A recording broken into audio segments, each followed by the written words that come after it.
آج کے مقدمات میں چل رہی تھی اور پچھلی مرتبہ آپ کی خدمت میں نماز کے اوقات کے بعد قبلے کے کچھ احکام شروع کیے تھے اور اسی کو آج آگے بڑھانا ہے قبلے کے احکام کے حوالے سے۔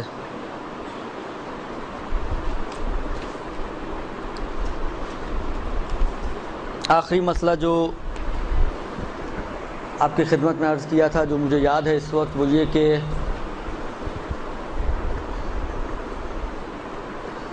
نماز میں مختلف جو حالتیں ہیں، بیٹھ کر نماز پڑھنا ہے، لیٹ کے نماز پڑھنا ہے، اس میں قبلے کا کیا حکم ہوگا وہ آپ کی خدمت میں میں نے بیان کر دیا۔ ایک بات کی تکرار کرتے ہوئے بات کو آگے بڑھاؤں، اور وہ یہ کہ جتنا زیادہ اپنے قبلے کو آپ ایکوریٹ بنا سکتی ہیں اتنا بنانا وظیفہ ہے۔ یعنی فرض کریں کہ اگر میں ابھی نماز پڑھوں تو مجھے قبلے کا گمان ہے کہ مثلا فرض کریں اس رخ پر ہے، لیکن آدھے گھنٹے بعد پڑھوں گا، جب مثلا صاحب خانہ آ جائے گا اس سے پوچھ کے پڑھوں گا تو ممکن ہے زیادہ ایکوریٹ ہو جائے، گمان ہو اس بات کا کہ اس کے اندر ایکوریسی آ سکتی ہے، تو پھر ضروری ہے کہ میں آدھے گھنٹے بعد نماز پڑھوں۔ یعنی گویا آدھے گھنٹے پہلے آپ کی کیفیت ایسی ہے کہ آپ کو قبلہ معلوم نہیں ہے صحیح طرح سے۔ آغا رہبر کے سوالوں میں ایک سوال پوچھا گیا ہے، اس کے جواب میں آغا نے یہ فرمایا کہ مثلا فرض کریں جو لائنیں آپ ڈرا کرتی ہیں، مثلا فرض کریں اگر یہ قبلہ ہو سامنے، تو آپ جو لائنیں اس سے مثلا جہاں کھڑی ہوئی اگر آپ اسٹریٹ لائن ڈرا کریں، میں نے عرض کیا نا کہ آپ تھوڑا سا بھی اگر 1 ڈگری کا بھی اگر آپ اپنے اندر چینج لے کر آئیں گے تو وہ لائن جو ڈرا ہوگی وہ آگے جا کے کافی فرق پڑ جاتا ہے۔ تو آگے کی تعبیر یہ ہے کہ قبلے کے بارے میں صورتحال یہ ہونی چاہیے کہ جتنی بھی آپ لائنیں ڈرا کر سکتی ہیں، تو جو سب سے چھوٹی لائن ہے اس اینگل پہ آپ کو نماز پڑھنی ہے، کیونکہ جو سب سے چھوٹی لائن ہوگی وہ سمجھے سب سے ایکوریٹ ہوگی۔ مثلا بالکل اسٹریٹ ایک ہے، تھوڑا سا اور جائیں آپ رائٹ کی طرف، تھوڑا سا اور، یہ تو جتنی بھی لائن ڈراز ہوں گی جب ان کو آپ سیدھا کھڑی کریں گی، فرض کریں اگر آپ نے یہ مثلا چھوٹی چھوٹی ڈنڈیاں کھڑی کر دیں آپ نے مثلا یہاں سے قبلے تک، تو جب ان کو اسٹریٹ کھڑی کریں گے ان میں جو سب سے چھوٹی ہوگی وہ سب سے ایکوریٹ ہوگی۔ تو جو سب سے چھوٹی لائن آپ کی ڈرا ہوگی جو تقریباً اسٹریٹ ہوگی، اس کے مطابق آپ کا قبلہ ہونا چاہیے اور اسی کے مطابق آپ کی نماز ہونی چاہیے۔ یہاں تک بات ہماری ہو چکی تھی۔ پھر یہ بھی گفتگو ہو چکی ہے کہ کھڑے ہو کر، بیٹھ کر، لیٹ کر نماز میں کتنی ذمہ داری ہے کہ انسان قبلہ رخ ہو۔ آج جو پہلا مسئلہ ہے آج کا وہ یہ ہے کہ پہلا وظیفہ اور پہلی ذمہ داری یہ ہے کہ آپ کو قبلہ ڈھونڈنا ہے، چاہے قبلہ نما کے ذریعے آپ طے کریں، چاہے 2 عادلوں کی گواہی کے ذریعے طے کریں، چاہے اور جو بھی قبلہ طے کرنے کی مختلف راہیں ہو سکتی ہیں کہ جن سے آپ کو اطمینان پیدا ہو سکے۔ مثلا فرض کریں آپ کسی سائٹ کے ذریعے طے کرنا چاہتی ہیں، آپ کسی ماہر فلکیات کے ذریعے، کوئی علم نجوم کے ماہر کے ذریعے، کوئی پتہ نہیں XYZ کسی کے بھی ذریعے اگر آپ معلوم کرنا چاہتی ہیں، بالآخر اگر وہ قابل اطمینان راہ ہے کہ اس کے ذریعے آپ کو یقین یا اطمینان پیدا ہو جائے تو وہ آپ کی ذمہ داری کو پورا کر دے گا۔ لیکن اب مسئلہ یہ ہے کہ فرض کریں کہ آپ کو یقین نہیں ہو سکا، گمان پیدا نہیں ہو سکا قبلے کے بارے میں۔ یہ پچھلی دفعہ گزرا تھا کہ اگر یقین نہ ہو تو پھر گمان کی باری آئے گی، اور گمان چاہے وہ مسجد کے مینار سے حاصل ہو، چاہے آپ کو قبروں سے حاصل ہو یا کسی اور ذریعے سے حاصل ہو، پھر آپ اس گمان کے مطابق عمل کریں گے۔ لیکن فرض کریں کہ اگر گمان پیدا نہ ہو سکے، یا اگر گمان پیدا ہو تو ایک سے زیادہ ڈائریکشن کے بارے میں آپ کو گمان ہے، جب پاسبلٹیز آپ دیکھتی ہیں، مثلا فرض کریں آپ مثلا، البتہ اب یہ اتنی زیادہ وہ کوئی ویلڈ چیز نہیں ہے، کیونکہ میں نے مکے تک میں یہ چیزیں دیکھی ہیں، کربلا میں یہ چیز دیکھی ہے کہ ٹوائلٹس جو ہیں وہ قبلہ رخ بنے ہوئے ہیں، اس لیے اتنا نہیں ہو سکتا، لیکن ایک جو نارملی ایک مسلمان کنٹری میں جو طریقہ ہوتا ہے یا مسلمان سٹیٹس میں جو طریقہ ہوتا ہے، قبلہ رخ نہیں بنائے جاتے ہیں واش رومز، ٹوائلٹس. تو جو آپ کا کموڈ یا جو بھی آپ کا WC لگا ہوا ہے، نہ وہ پشت بقبلہ ہوتا ہے نارملی، نہ وہ رو بقبلہ ہوتا ہے. لہٰذا فرض کریں آپ کسی ہوٹل میں گئی ہیں، اب نماز پڑھنی ہے، اب آپ کو قبلہ معلوم نہیں ہے. بہت سے ملکوں میں آپ کو یہ سہولت بھی ملے گی کہ انہوں نے انڈیکیشنز لگائی بھی ہوتی ہیں قبلے کی، لیکن فرض کریں آپ کسی ایسی جگہ پہ گئی ہیں جہاں پہ کوئی انڈیکیشنز نہیں ہیں. اب کیا کریں گے آپ؟ اب مثلا فرض کریں کہ کوئی وقت ایسا ہے کہ آپ کے لیے معلومات کرنا ممکن نہیں ہے، کوئی بندہ نہیں ہے جس سے آپ پوچھ سکیں، کوئی قبلہ نما نہیں ہے آپ کے پاس، اور آپ کو نماز پڑھنی ہے. تو ایسی صورت میں آپ نے مثلا فرض کریں ایک انسان کو گمان پیدا ہو گیا کہ جی مثلا واش روم کس رخ پہ ہے، ٹوائلٹس کس رخ پہ بنے ہوئے ہیں، کوموڈ یا WC جو لگا ہوا ہے وہ کس رخ پہ لگا ہوا ہے، مثلا آپ نے دیکھا وہ اس اینگل پہ لگا ہوا ہے. تو ایک گمان پیدا ہو گیا آپ کو کہ نہ ادھر ہے قبلہ نہ ادھر ہے قبلہ، بس یا ادھر ہوگا یا ادھر ہوگا. تو ان صورتوں میں یا اصلا آپ صحرا میں کھڑی ہوئی ہیں، کوئی واش روم نہیں ہے وہاں پر، آپ لوگ جاتے ہیں یہاں سے کوئٹہ کراچی یا اس سے آگے تافتان وغیرہ کے سفر، وہ اوپن ٹوائلٹس ہوتے ہیں، وہاں پر آپ کے پاس کوئی سہولتیں تو میسر نہیں ہیں. پاکستان ہے، شہروں میں میسر نہیں ہے، تو وہاں دیہاتوں میں اور صحرائی علاقوں میں آپ کو کہاں میسر ہوں گی. تو اب وہ چاروں طرف آپ ہیں اور یہ صحرا، اب آپ کس طرف، آپ کون سے واش رومز ہیں یا کون سی قبریں ہیں یا کچھ نہیں ہے آپ کے پاس کہ آپ گمان پیدا کر سکیں. اور ایسی بھی چیز نہیں ہے کہ آپ کو کوئی شوزہ ہے کہ مثلا یا اس طرف ہوگا یا اس طرف ہوگا. اب چاروں طرف امکان ہے، یہ سامنے ہے، یہ پیچھے ہے، یہ دائیں ہے یا بائیں ہیں، ان چار میں سے کسی ایک سمت قبلہ ہے. ایسی صورت میں جب قبلہ آپ کو نہ یقین ہے نہ گمان ہے، اور چاروں طرف یا بعض از اطراف میں آپ کو گمان ہے کہ ان میں سے کسی ایک طرف ہوگا، جس طرح پہلی والی مثال میں یا سامنے ہے یا پیچھے ہے، دائیں نہیں ہو سکتا مثلا، یا گمان ہے کہ دائیں نہیں ہے بائیں نہیں ہے، یا سامنے ہے یا پیچھے ہے. تو اب ذمہ داری کیا ہے ہماری؟ جہاں پر قبلہ معین نہ ہو کسی بھی سمت میں، یا بعض سمتوں میں امکان ہے بعض میں امکان نہ ہو، تو ایسی صورت میں آپ کی ذمہ داری کیا بنتی ہے؟ اس میں اگر ہم اپنی قرارداد کے مطابق چلیں تو آغا سیستانی اور آغا خمینی،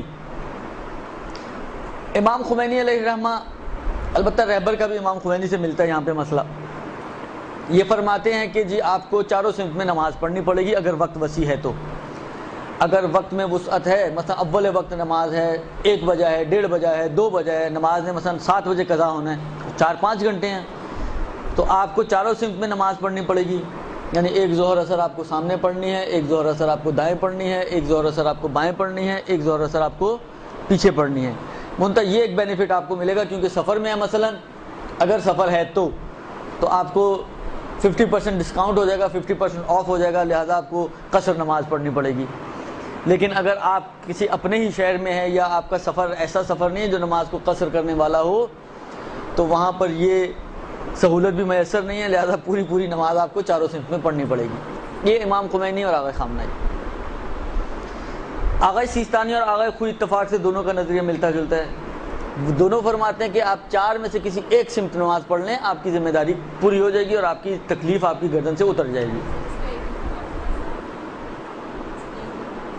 اس سے زیادہ اور کیا ایکسپلین کریں؟ چاروں سمتیں تو پڑھوا دی نماز. آغا خمینی اور آغا خامنائی دونوں فرماتے ہیں کہ آپ کو چاروں طرف نماز پڑھنی پڑے گی.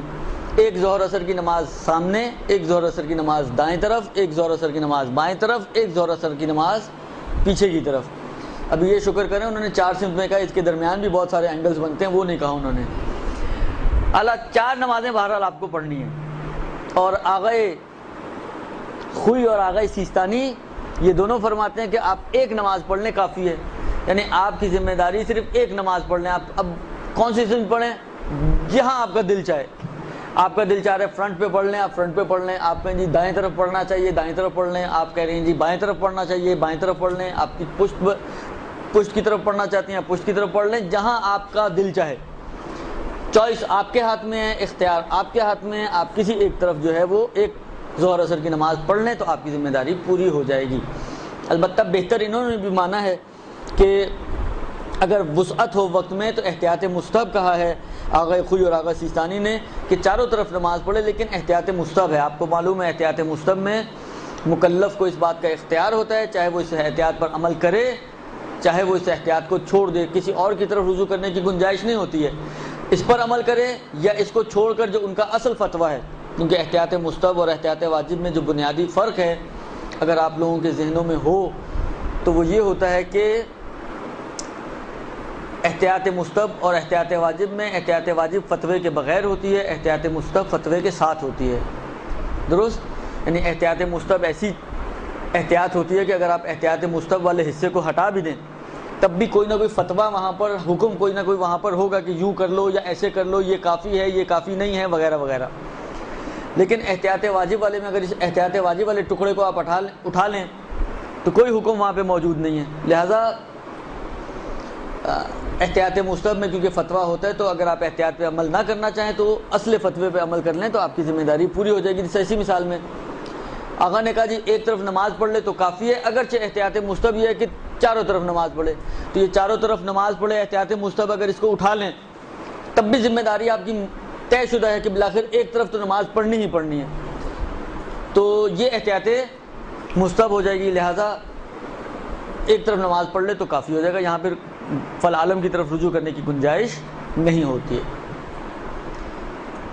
یہ پہلا مسئلہ ہو گیا۔ اسی سے دوسرا مسئلہ کا بھی آپ کو اندازہ تو ہو جائے گا جو دوسری صورت بیان کی تھی کہ اگر بعض اطراف میں ہو چاروں طرف نہیں ہو، مثلا آپ کو اندازہ ہو گیا کہ جی واش روم ٹوائلٹ کا رخ آگے پیچھے جو ہے یہ بن رہا ہے اینگل، تو آپ نے ایک اندازہ لگا لیا کہ اس کا مطلب ہے اس طرف تو نہیں ہوگا، تو یا سامنے ہوگا یا پیچھے کی طرف ہوگا۔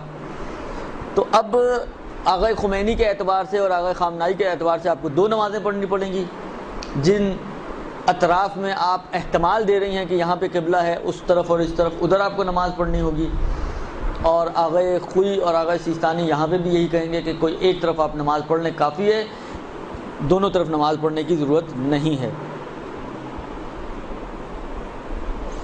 اچھا، اب ایک سوال اور وہ یہ کہ جب آپ کو مثلا فرض کریں آغا خوئی اور سیستانی کے اعتبار سے بھی آپ نے کہا میں احتیاط کے مطابق عمل کرنا چاہتی ہوں، تب بھی آپ کو متعدد نمازیں پڑھنی ہیں، اور آغا خمینی و خامنائی تو ویسے ہی کہتے ہیں وقت زیادہ ہے تو آپ کو پڑھنی ہے، حتماً چاروں پڑھنی ہیں۔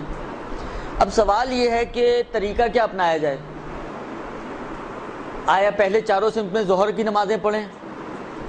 کیونکہ دیکھیں ظہر اور عصر میں ترتیب ہے نا، فرض کریں آپ نے پہلے چاروں سمت میں ظہر پڑھ لی پھر چاروں سمت میں عصر پڑھ لی، تو ایک طریقہ یہ ہو سکتا ہے، اس میں یہ ہے کہ آپ کو یقیناً ترتیب آپ کو حاصل ہو گئی، جس طرف بھی قبلہ تھا پہلے آپ کی ظہر کی نماز قبلہ رخ ہوئی ہے، پھر آپ کی عصر کی نماز قبلہ رخ ہوئی ہے، ایک یہ طریقہ ہے۔ دوسرا طریقہ یہ ہے کہ البتہ اس میں بھی یقین تو حاصل ہو ہی جائے گا کہ چار سمتیں پہلے ایک طرف ظہر عصر کی نماز پڑھیں، پھر دوسری طرف ظہر عصر کی دونوں نمازیں پڑھیں، پھر تیسری طرف دونوں نمازیں پڑھیں، پھر یعنی چاروں طرف دو دو نمازیں پہلے پڑھیں اور پھر گھومتی رہیں آپ، ایک مرتبہ یہ کہ ایک ایک نماز پڑھ کے گھومتی رہیں، کون سی چیز بہتر ہے؟ اس میں فقہا یہ فرماتے ہیں کہ آپشن تو ہے آپ کے پاس، آپ دونوں طریقے سے پڑھ سکتی ہیں، چاہے پہلے چاروں طرف ظہر کی نماز پڑھ لیں اور پھر چاروں طرف عصر کی نماز پڑھیں، یہ کرنا چاہیں تو یہ بھی کر سکتی ہیں، چاہیں تو ہر طرف پہلے ظہر عصر کی نماز دونوں نمازیں پڑھیں، ظہر عصر کی پڑھ لی پھر اس طرف آئیں، پھر ظہر عصر کی پڑھ لی پھر ظہر عصر کی پڑھ لی اور پھر ظہر عصر کی پڑھ لی، دونوں طریقے آپ اپنانا چاہیں تو اپنا سکتے ہیں۔ البتہ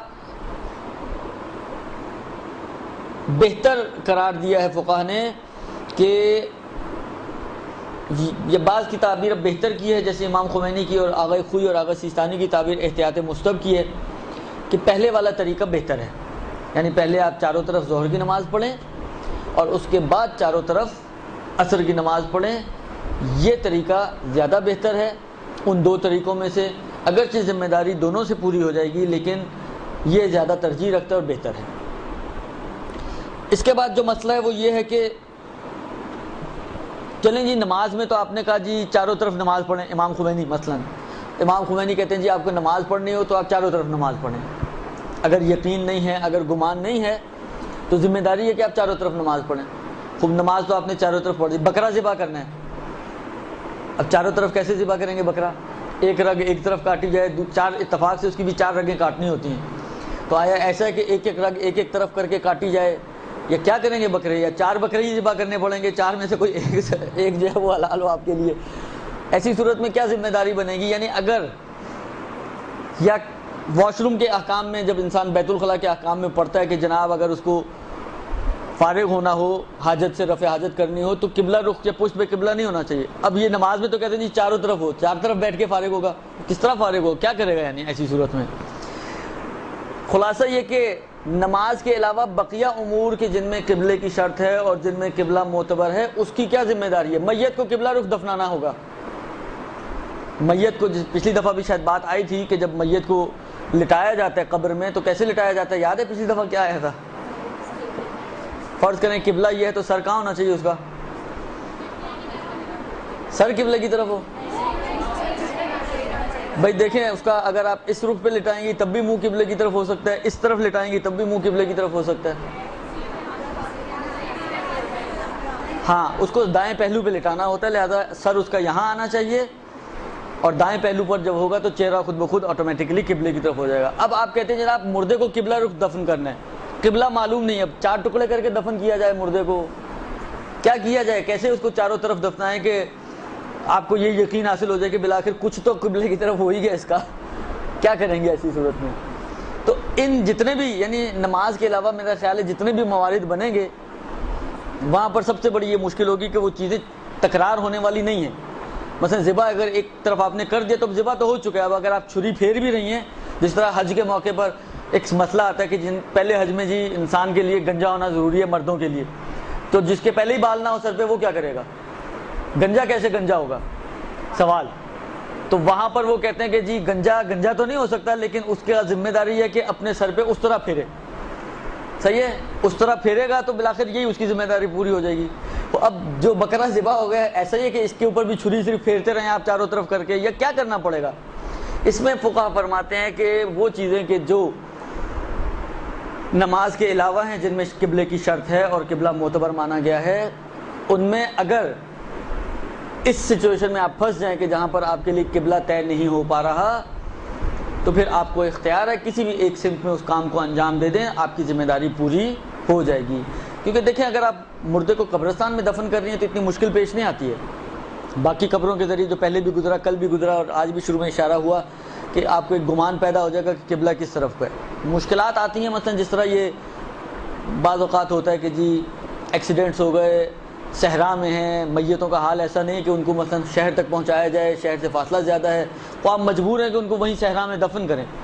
تو آپ صحرا میں دفن کرنے پہ مجبور ہیں، آپ کو مثلا اندازہ نہیں ہے، فرض کریں کہ قبلہ کس رخ پہ، تو کیا ہوگا ایسی صورت میں؟ تو اس قسم کے مسائل نارملی، یا یہ بیت الخلاء کے جو احکام ہے، اب صحرا میں اب آپ کو نہیں اندازہ قبلہ کس طرف ہے، البتہ اس میں ایک احتیاط آتی ہے کہ انشاءاللہ وہ جب اگر کبھی وہ احکام پڑے تو وہاں پر مسئلہ آئے گا کہ اس میں کیا کیا جائے، کیونکہ وہاں پر قبلہ رخ ہو کے نہیں کرنا ہے، قبلہ رخ سے بچنا ہے وہاں پر۔ تو وہاں ایک احتیاط کا پہلو بیان کرتے ہیں فقہا کہ جب تک آپ کے لیے ڈیلے کرنا ممکن ہے آپ ڈیلے کریں، لیکن جب ایکسٹریم تک پہنچ جائیں کہ اب ڈیلے کرنا مزید ممکن نہ ہو تو پھر یہ ہے کہ آپ اختیار ہے، آپ کسی رخ پہ بھی بیٹھ سکتی ہیں، لیکن پہلی ذمہ داری وہاں پہ ڈیلے کرنے کی ہے۔ لیکن ان میں ڈیلے کرنے کی ذمہ داریاں ایسی نہیں ہیں، جہاں پر آپ ہیں اگر فرض کریں طے نہیں ہو پا رہا ہے تو یہ نہیں ہے کہ آپ مثلا ڈیلے کریں، آپ وہیں پر اس کو اگر دفنانا چاہیں تو اس کے مطابق آپ دفنا سکتے ہیں۔ اس کے بعد جو مسئلہ ہے یہاں پہ تقریباً اچھا ایک مسئلہ آیا نہیں ہے، اب یہ آغا خمینی کا ایک مخصوص مسئلہ ہے فجر کی نماز کے وقت کے حوالے سے، یہ مجھے ابھی ان کا آغا خامنائی کے اوپر نظر پڑی ہے تو ایک مجھے یاد آیا کہ یہ ایک مسئلہ ہے آغا خمینی کا، لیکن کیونکہ آغا خمینی کو تو بیان نہیں کرنا لہذا میں ان کو چھوڑ کے آغا خامنائی کا عرض کر دیتا ہوں۔ یہ اہم مسئلہ ہے، ایک مخصوص مسئلہ ہے امام خمینی کا علیہ رحمہ کا، وہ یہ فرماتے ہیں کہ جو چاندنی راتیں ہیں ان میں فجر کی نماز مثلا 10 12 15 منٹ ڈیلے کر کے پڑھی جائے، جو اول وقت فجر ہے جو بیان کیا ہے اس سے 10 12 15 منٹ ڈیلے کر کے پڑھی جائے۔ مثلا فرض کریں کہ اگر 5:17 ٹائم ہے فجر کا تو مثلا 5:30 بجے پڑھیں آپ نماز چاندنی راتوں میں، درست؟ یہ امام خمینی کا نظریہ ہے۔ آغا خامنائی بھی اس نظریے کو مانتے ہیں، آغا خوئی، آغا سیستانی، کسی نے بھی نہیں مانا. حتیٰ آغا رہبر بھی اس مسئلے میں آغا خمینی سے اختلاف فرماتے ہیں، لہذا کہتے ہیں کہ چاندنی رات ہو یا غیر چاندنی رات ہو، چاند پورا ہو نہ ہو فرق نہیں پڑتا، اول وقت صبح وہی ہے جو بیان ہو چکا ہے، اسی کے مطابق نماز پڑھ سکتے ہیں، ڈیلے کرنا ضروری نہیں ہے. یہ نماز کے اعتبار سے قبلے کے بھی احکام، سب سے پہلے جو اپنے نماز کے وقت کے احکام، اس کے بعد قبلہ، یہ سب ابھی مقدمات میں ہماری بحث چل رہی ہے. مقدمات نماز میں سے تیسری چیز ہے ستر پوشی، یعنی بدن کو ڈھانپنا. انسان جب نماز کے لیے کھڑا ہو تو ایک ہے منیمم مقدار کہ کوئی دیکھنے والا ہو کوئی دیکھنے والا نہ ہو، ہر حال میں اتنا تو آپ کو کور کرنا ہی ہے. یعنی اگر آپ اکیلی بھی نماز پڑھ رہی ہوں یا کوئی مرد اکیلا بھی نماز پڑھ رہا ہو، کوئی دیکھنے والا نہ ہو، تب بھی اس کو اس حد تک تو کور کرنا ہی ہے، اس حد تک اس کو کور کرنا ہے. اچھا ایک چیز اور یہاں پر میں تھوڑا سا بریکٹس کے اندر ایک اس مسئلے کو روکتے ہوئے عرض کروں. دیکھیں کچھ اشتباہات بعض اوقات ہوتے ہیں معاشرے میں ہمارے، اور وہ اشتباہات کی میں سمجھتا ہوں وجہ یہی بنتی ہے، یہ جو نماز کی ستر پوشی ہے اس کو ایک نارمل ستر پوشی کے ساتھ مخلوط کر دیا جاتا ہے. ایک ستر پوشی کے احکام غیر از نماز بھی ہیں. مطلب فرض کریں میں اگر گھر میں ہوں یا گھر سے باہر ہوں، نماز نہیں پڑھ رہا ہوں، تو آیا میرے لیے کیا ذمہ داری ہے میں کتنی ستر پوشی کروں؟ مثلا گھر میں ہوں، دوسرے افراد گھر میں موجود ہیں، چاہے مرد ہوں چاہے عورتیں ہوں، تو مردوں کے سامنے کتنا ستر پوشی کرنا ضروری ہے، منیمم مقدار کیا ہے؟ مردوں کی محرم عورتوں کے سامنے ستر پوشی کی منیمم مقدار کیا ہے؟ مردوں کی نامحرم عورتوں کے سامنے منیمم ریکوائرمنٹس کیا ہیں ستر پوشی کے حوالے سے؟ یہ ایک مسئلہ. اسی کو آگے برعکس کر دیں عورتوں کے حوالے سے. عورتیں چاہے گھر میں ہوں چاہے باہر ہوں، عورتیں ورسز مثلا محرم مرد، کہ ایک عورت مثلا فرض کریں آپ لوگ اپنے باپ، اپنے بھائی، اپنے چچا تایا، ان کے سامنے کتنی منیمم ریکوائرمنٹس ہیں کہ آپ کی حد اقل تو یہ ہونی چاہیے کورڈ. آپ کی عورتوں کے ساتھ مثلا گھر میں کوئی مرد موجود نہیں ہے، نہ محرم نہ محرم، خواتین ہی موجود ہیں، تو خواتین کے سامنے آپ کو کتنی ستر پوشی کرنی چاہیے؟ اور تیسرا جو اہم مرحلہ آتا ہے وہ یہ کہ ایک عورت کی نامحرم مردوں کے سامنے کتنی ستر پوشی ہونی چاہیے، اور کتنا وہ کھول سکتی ہے اپنا بدن اور کتنا اس کو چھپانا ہے. جن صورتوں میں کھول سکتی ہے، کوئی کنڈیشنز ہیں، ٹرمز اینڈ کنڈیشنز کے ساتھ کھولنے کی اجازت ہے، یا without any terms and conditions اس کو اس بات کا اختیار ہے کہ چاہے اس نے زینت کی ہوئی ہو، چاہے اس نے میک اپ تھوپا ہوا ہو جتنا مرضی، آدھا میٹر کی لہر اس کی، آدھا سینٹی میٹر کی لیئر اس کے چہرے پر ہو، اس کے باوجود وہ چہرہ کھول کر اجانب کے سامنے اور غیر محرم کے سامنے آ سکتی. کیا اس کی کوئی شریعت نے ریکوائرمنٹس رکھی ہیں یا نہیں رکھی ہیں؟ یہ ایک مسئلہ ہے. تو گھبرائیں نہیں، ابھی اس میں ہم نہیں جا رہے ہیں. درست؟ اس سے خواتین بہت گھبراتی ہیں کیونکہ مشکل یہ ہوتی ہے کہ اگر مسئلے شروع کیے جائیں تو شاید یہاں ساری نقاب پوش خواتین بیٹھی ہوئی ہوں. دوسرا مسئلہ یہ ہے کہ بہرحال میں نے کہا نا کہ گھبراتی ہیں خواتین، حالانکہ یہ اگر آپ غور کریں تھیم میں جا کے دیکھیں تو یہ آپ کے بینیفٹ کے لیے ہیں. یعنی یہ پردے کے احکام، اگر آپ پردہ کریں گی تو مجھے کوئی فائدہ نہیں ہوگا، آپ کے پردے کا فائدہ آپ کو ہے. جس سے آپ بچے کو اسکول بھیجتی ہیں تو کس کا فائدہ ہے؟ ماں باپ کا فائدہ ہے، بچے کا فائدہ ہے. منتہا وہ تو روتا ہے، پچھلی دفعہ بھی میں نے شاید مثال عرض کی تھی، وہ روتا ہے مگر اس کے باوجود ماں باپ اس کو بھیجتے ہیں. تو یہی چیز یہاں پر بھی ہے کہ یہ حجاب جو ہے، شرعی حجاب، خاص طور پہ آج کا جو ماحول ہے اس وقت، اس کے اندر یعنی میں آپ کی خدمت میں بات آئی ہے، ورنہ میں کوئی ارادہ تو واقع نہیں تھا کہ میں اس طرف کو جاؤں. میں ایک آپ کو آغا مرشی نجفی اگر آپ لوگوں نے نام سنا ہو، مراجعین شیعہ میں سے بزرگ شخصیت تھے، حرم میں نماز پڑھایا کرتے تھے، اور حرم کے پاس ہی ان کا مقبرہ ہے، ان کی ایک بہت بڑی لائبریری ہے، اور بڑی محنتوں سے انہوں نے اس لائبریری کو جمع کیا ہے. شاید ایشیا کی بڑی لائبریریوں میں اس کا شمار ہوتا ہے. اور یہ بات میں آپ کو بتا رہا ہوں تقریباً آج سے کوئی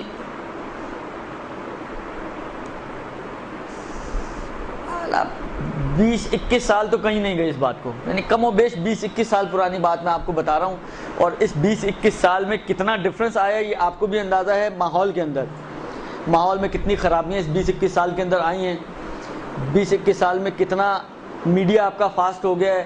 20-21 سال میں انٹرنیٹ اور یہ الا بلا ڈش وش یہ اس کی کتنی ترقیاں آپ کے سامنے آ چکی ہیں اور گھر گھر پہنچ چکی ہیں, جس کے نتیجے میں جو ماحول ہمارے گھروں کے بن چکے ہیں یا معاشرے کے بن چکے ہیں, اس سب کا آپ کو اندازہ ہے. اس کو ذہن میں رکھتے ہوئے بات کو سنیے گا. اور میں بات کر رہا ہوں کسی کراچی شہر کی بات نہیں کر رہا ہوں, تہران کی بات نہیں کر رہا ہوں, کوئی لاس اینجلس کی بات نہیں کر رہا ہوں, کوئی امریکہ لنڈن یو کے کہیں کی بات نہیں کر رہا ہوں. میں قم جیسے شہر کی بات کر رہا ہوں کہ جہاں کے بارے میں ایک جنرل ویو لوگوں کا یہ ہے کہ وہاں پہ مولوی زیادہ ہیں اور عوام کم ہیں. قم کی بات کر رہا ہوں میں. اور آج سے 20-22 سال پہلے جب انقلاب خاص طور پہ تازہ تھا, آیا ہوا تھا,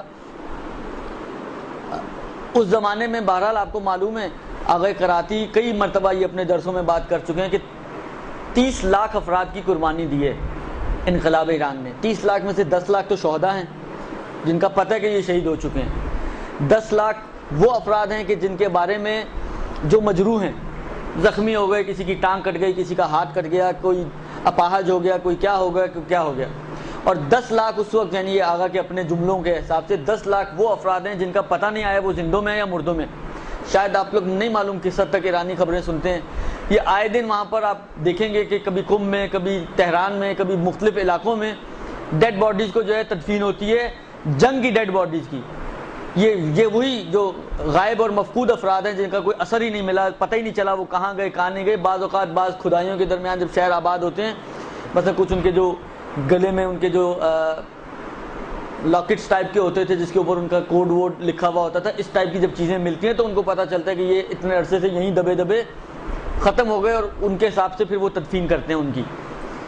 تو 10 لاکھ اور 10 لاکھ 30 لاکھ افراد تو چلے ہی گئے. لہذا اس وقت ماحول میں یعنی 30 لاکھ جو یہ گئے ہوں گے, یہ خواتین تو نہیں گئی ہوں گی, یہ 30 لاکھ مرد حضرات گئے تھے. تو قلت بہت زیادہ تھی وہاں مردوں کی اس وقت, ابھی بھی ہوگی, لیکن بہرحال یہ اس زمانے کی بات ہے کہ جب وہاں یعنی یہ بات اس لیے بتا رہا ہوں کہ آپ کو ایک اندازہ ہو سکے کہ اس وقت ماحول میں کم خرابی تھی. درست, یہ اس وقت کی بات ہے. اور پھر قم جیسے شہر کی میں بات کر رہا ہوں. آغا مرشی نجفی قم میں ہوا کرتے تھے, حرم کے سامنے ان کا گھر تھا. ہمارے ایک دوست نے یہ نقل کیا, کہتے ہیں ہم لوگ گئے ہوئے تھے آغا کے پاس, تو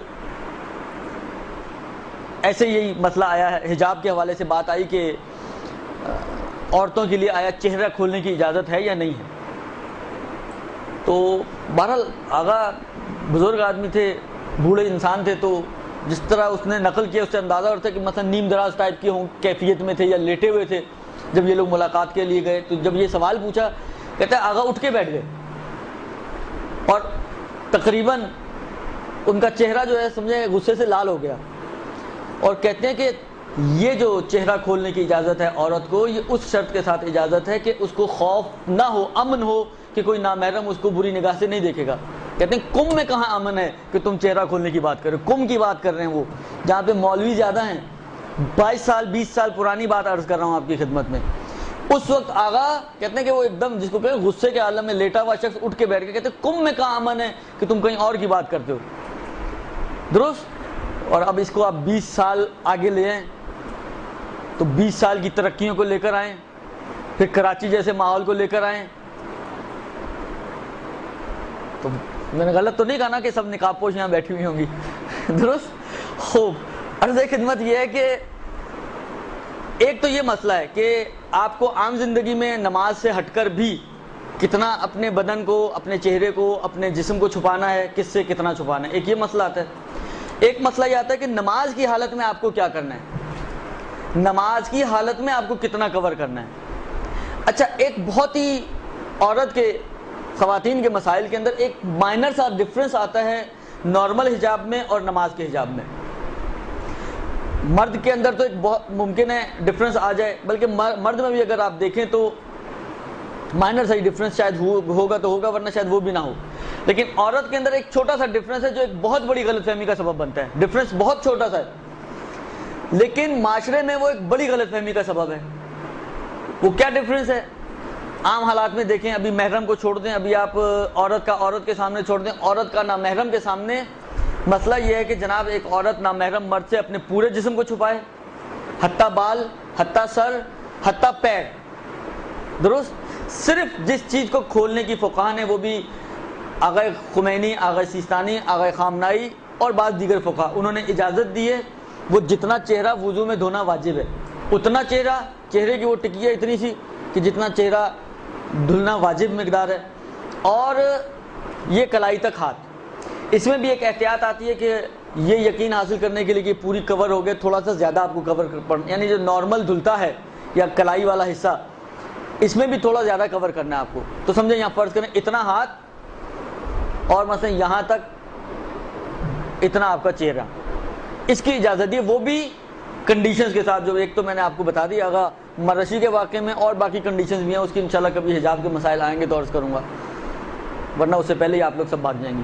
خوب، وہ کنڈیشنز کے ساتھ انشاءاللہ. لیکن جب نماز میں آتے ہیں ہم، تو نماز میں بھی عورت کے لیے یہی ذمہ داری ہے کہ وہ اتنا ہی اس کو چہرہ اور ہاتھ کھولنے کی اجازت ہے، باقی سارا بدن اس کا کور ہونا چاہیے، بے استثناء ایک چیز، یعنی ایک چیز اضافی ہے کہ جو نارمل حجاب میں آپ کو کھولنے کی اجازت نہیں ہے، لیکن نماز کے حجاب میں جب بات آتی ہے اور اگر کوئی نامحرم نہ ہو تو اس کو کھولنے کی اجازت ہے، وہ آپ کے پیر. وہ آپ کے پیر ہیں کہ نماز کے لیے جب آپ حجاب کرتی ہیں، یعنی حتیٰ اگر آپ اکیلی، کوئی آپ کے گھر میں موجود نہیں ہے، آپ اکیلی کھڑی ہو کے نماز پڑھ رہی ہیں، تب بھی آپ نہیں کہہ سکتی کہ چلے میں دوپٹہ نہ لپیٹوں یا میں ہلکا سا لپیٹ لوں یا آدھی بازوؤں کی شرٹ میں نماز پڑھ لوں، کوئی تو دیکھ نہیں رہا مجھے. نہیں، حتیٰ نماز کی حالت میں اتنی ذمہ داری ہے آپ کی کہ کوئی نہ بھی ہو. ابھی مسئلے جب شروع کرتا ہوں تو آغا سیستانی تو ایک قدم اور بھی آگے بڑھا ہے، کوئی نہ ہو تو آپ کی ذمہ داری ہے کہ اتنا آپ کا جسم کور ہونا چاہیے. صرف ایک ڈفرنس جو آتا ہے وہ پیر کا آتا ہے کہ اگر کوئی نامحرم موجود نہیں ہے تو آپ کو نماز میں پیر چھپانا واجب نہیں ہے، ٹخنے تک. پیر بھی گھٹنے تک کی بات نہیں ہو رہی ہے، ٹخنے تک کی بات ہو رہی ہے. درست. ٹخنے، اور اس میں بھی یقین حاصل کرنے کے لیے تھوڑی آپ کی شلوار یا آپ کا جو بھی آپ نے ٹراؤزر جو بھی پہنا ہوا ہے الا بلا، وہ تھوڑا سا نیچے تک ہونا چاہیے. درست. شاید یہ چیز ایک سبب بنتی ہے، جب اکثر بات ہوتی ہے خواتین سے یا کہیں پہ مسئلہ بیان کیا جاتا ہے تو لوگوں کو تعجب ہوتا ہے، پیر چھپانا واجب ہے، کتنے پیر کہاں چھپانا واجب ہے. ہم نے فلاں آغا سے پوچھا، ہم نے فلاں آغا سے پوچھا، وہ فلاں آغا اور فلاں آغا بھی شاید اسی مسئلے کی وجہ سے تھوڑے کنفیوز ہو کے انہوں نے بتا دیا ہوگا. وَإِلَّا آپ توضیح المسائل اٹھا کے دیکھ لیں، مشہور مراجع کی امام خمینی میں 4-5 آپ کو بتاتا ہوں، آپ جا کے دیکھیں اگر ہیں آپ کے پاس، جو نگاہ ڈالنے کے احکام میں وہاں پہ اس مسئلے کو دیکھیں. وہاں پر صرف انہوں نے کہا ہے کہ چہرہ اور ہاتھ کھولنے کی اجازت ہے، وہ بھی میں نے کہا چند کنڈیشنز کے ساتھ. اس کے علاوہ پورا اس کا جسم حتیٰ بال، حتیٰ سر، حتیٰ پیر، وہ اس کا چھپا ہونا چاہیے نارمل حجاب میں. نہ امام خمینی، نہ آغا خامنائی، نہ آغا خوئی، نہ آغا سیستانی، نہ آغا تبریزی، نہ آغا وحید، ان میں سے کسی نے بھی اس بات کی اجازت نہیں دی ہے کہ وہ عورت پیر کو کھول سکتی ہے نامحرم کے سامنے. غیر از نماز کی بات کر رہا ہوں. نماز میں ایک الگ ذمہ داری ہے. عرض کیا نا کہ نماز کی ذمہ داری نماز کے اعتبار سے. فرض کریں آپ اکیلی گھر میں موجود ہوں، آپ نے چادر نہیں لی ہوئی، کوئی حرج نہیں ہے. آپ نے مثلا فرض کریں جیسا بھی لباس پہنا ہوا آپ کی مرضی ہے، اگر گھر میں کوئی نہیں ہو تو. درست. اصلاً جس حلیے میں بھی آپ ہیں آپ کو اختیار ہے، لیکن اسی حلیے میں آپ نماز نہیں پڑھ سکتی ہیں. لہذا نماز کی ذمہ داری کچھ اور ہے، عام حجاب کی ذمہ داری کچھ اور ہے. عام حجاب میں اگر کوئی موجود نہیں تو آپ کو اپنے آپ کو کسی سے چھپانے کی ضرورت ہی نہیں ہے، نہ بھی چھپائیں تو بھی چل جائے گا. لیکن نماز میں جیسے میں نے عرض کیا کہ کوئی نہ بھی ہو، آپ اکیلی تنہا گھر میں موجود ہیں اور نماز پڑھ رہی ہیں، آپ کہیں بھائی خدا تو ہر جگہ موجود ہے، تو خدا تو ہر کچھ جانتا ہے، خدا تو ویسے بھی دیکھ رہا ہوتا ہے، تو میں نہ پہنوں حجاب، نہیں، وہ آپ کی نماز باطل ہو جائے گی. لہٰذا اس بات کا خاص خیال رکھیں کہ یہ اشتباہ جو پیروں کے مسئلے کا ظاہراً جو میں سمجھتا ہوں وجود میں آتا ہے، وہ اسی ایک مسئلے کی وجہ سے وجود میں آتا ہے کہ وہ اشتباہ کر دیتے ہیں مطلب کو، اور نماز والے احکام کو بیان کر دیا تو غلطی سے مثلا لوگ سمجھتے ہیں، یا لوگوں کی بعض اوقات ہو سکتا ہے غلطی ہو سکتا ہے بعض اوقات بیان کرنے والے کی غلطی ہو، جس کی وجہ سے یہ اشتباہات وجود میں آتے ہیں. وَإِلَّا جن کے میں نے نام لیے ہیں ان کے علاوہ بھی پلس مائنس 4-6 اور مراجع آپ لے آئیں. آغا گلپاگانی کو لے لیں، آغا عراقی کو لے لیں، آغا اپنا روحانی کو لے لیں، ان میں سے کسی نے بھی اس بات کی اجازت نہیں دی کہ عورت نامحرموں کے سامنے اپنے پیر کھول سکتی ہے. ابھی جو ہماری بحث ہے وہ نماز کے سطر پوشی کے حوالے سے. عام دنوں میں عام جگہ پر محرم کے سامنے، نامحرم کے سامنے، اپنوں کے سامنے، پرایوں کے سامنے، مردوں کے سامنے، عورتوں کے سامنے، اس میں سے کوئی بھی مسئلہ اس وقت ہمارا موضوع گفتگو نہیں ہے. صرف اور صرف نماز کے حوالے سے گفتگو ہے کہ نماز میں آپ کا حجاب کیسا ہونا چاہیے، آپ کی سترپوشی کیسی ہونی چاہیے. تو فرماتے ہیں مسئلہ تو آپ کی خدمت میں نے عرض کر دیا ہے کہ عورتوں کی ذمہ داری یہ ہے کہ پورا سر، پورا بدن بے استثناء 3 چیز. چہرہ جتنا وضو میں دھلتا ہے جو واجب مقدار ہے، احتیاطی والی مقدار نہیں، جو واجب مقدار ہے. ہاتھ کلائی تک اور پیر ٹخنوں تک، اس میں بھی احتیاط مستحب بعض فقہاء نے لگائی ہے کہ پیر کا نچلا حصہ جو ہے وہ کور کرے. مثلا بعض اوقات ایسے ساکس آتے ہیں کہ ممکن ہے اوپر سے کور نہ ہو، نیچے سے کور ہو جائے، تو اس ٹائپ کی کوئی چیز ہو تو وہ کور کرے تو احتیاط مستحب کے مطابق ہے. لیکن حالانکہ احتیاط مستحب کو فی الحال چھوڑ دیں، واجب مقدار کی بات کریں تو چاروں فقہاء کی نظر میں کم سے کم اتنا تو واجب ہی ہے کہ ایک عورت اپنے آپ کو دوسروں سے اتنا چھپائے، چاہے دوسرا کوئی ہو چاہے کوئی نہ ہو، یعنی اتنی حجاب اور اتنی سترپوشی کرے کہ اس کا پورا بدن چھپا ہوا ہو، سوائے یہ چہرہ، کلائی تک ہاتھ اور ٹخنوں تک پیر، اس سے علاوہ کوئی اور بدن کا حصہ کھلا ہوا نہیں ہونا چاہیے. یہاں پر ایک آغا سیستانی کی اور بھی احتیاط ہے، جو میں نے عرض کیا نا، وہ ایک قدم اور بھی آگے بڑھ جاتے ہیں. وہ یہ ہے کہ آغا فرماتے ہیں کہ اگر عورت، مثلا آپ میں سے اگر کوئی ایران گئی ہیں آپ لوگ تو آپ نے دیکھا ہوگا وہاں پہ ایرانی خواتین میں یہ بہت زیادہ رسم ہے کہ مثلا سین میں اگر نماز پڑھ لیں تو چادر کھینچ لیتی ہیں آگے، کیونکہ محرم نامحرم آ رہے ہوتے ہیں. اچھا فرض کریں آپ نے نیچے کچھ نہیں لیا ہوا، مثلا دوپٹہ وغیرہ کچھ نہیں لیا ہوا، آپ نے چادر کھینچ لی، اس طرح سے کھینچ لی کہ کوئی بھی اگر آپ سامنے دیکھے سمجھے گا ہینگر پہ چادر ٹنگی ہوئی ہے، درست، اس کو کچھ نظر نہیں آ رہا. لیکن اندر ہی جب آپ نے اندر تو لی ہوئی ہے، آپ کو اپنے ہاف سلیو پہنی ہوئی ہے تو آپ کو اپنی بازو نظر آ رہی ہے. فرض کریں آپ کے بال اگر آگے لٹکے ہوئے ہیں تو آپ کو اپنے بال نظر آ رہے ہیں، آپ کو اپنا جسم خود نظر آ رہا ہے، لیکن کسی اور کو ایک ذرہ بھی نظر نہیں آ رہا. آیا یہ کافی ہے یا کافی نہیں ہے؟ یعنی آپ اس طرح سے چادر لیں، اندر سے آپ نے کچھ کور نہیں کیا ہوا اپنے سرور کو یا اپنے جسم کو، صرف چادر آپ نے اپنے اوپر اس طرح ڈال دی ہے کہ دیکھنے والے کو کچھ نظر نہیں آئے گا، لیکن آپ اپنے اندر سب کچھ دیکھ رہے ہیں اپنا آپ. آیا یہ کافی ہے یا کافی نہیں ہے؟ اس میں آغا خوئی اور آغا خمینی یہ دونوں فرماتے ہیں کہ یہ چل جائے گا، یہ چل جائے گا. لیکن اسی میں آغا سیستانی کی احتیاط واجب ہے کہ احتیاط واجب یہ ہے کہ یہ بھی کافی نہیں ہے. یعنی آپ کو اپنے آپ سے بھی کور کرنا ہے، یعنی آپ اپنے آپ کو بھی نظر نہ آئیں. چادر کھینچ کے اگر آپ کو آپ کے بازو نظر آ رہے ہیں، آپ کو اپنے بال نظر آ رہے ہیں، مثلا فرض کریں، یہ کافی نہیں ہے. لہٰذا آپ اس طرح سے پہلے کور کریں. اگر یہ چادر کھینچنی بھی ہے تو پہلے اپنے آپ کو اس طرح سے کور کریں کہ چادر کے اندر جانے کے بعد بھی آپ کو اپنا آپ نظر نہ آئے. یہ احتیاط واجب لگائی ہے آغا سیستانی نے.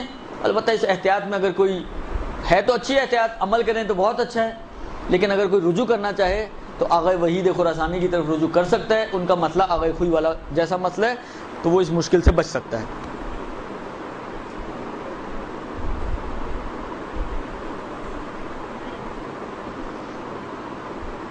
بلکہ شاید یہ آغا سیستانی کے علاوہ اور کسی نے بھی یہ احتیاط نہیں لگائی، لہذا آغا زنجانی وغیرہ کی طرف رجوع کیا جا سکتا ہے اس میں. خوب. اس کے بعد جو اگلا مسئلہ ہے وہ یہ ہے کہ یہ تو ہو گیا آپ کی نماز میں، آپ کی نماز میں اتنی سترپوشی ہونی چاہیے.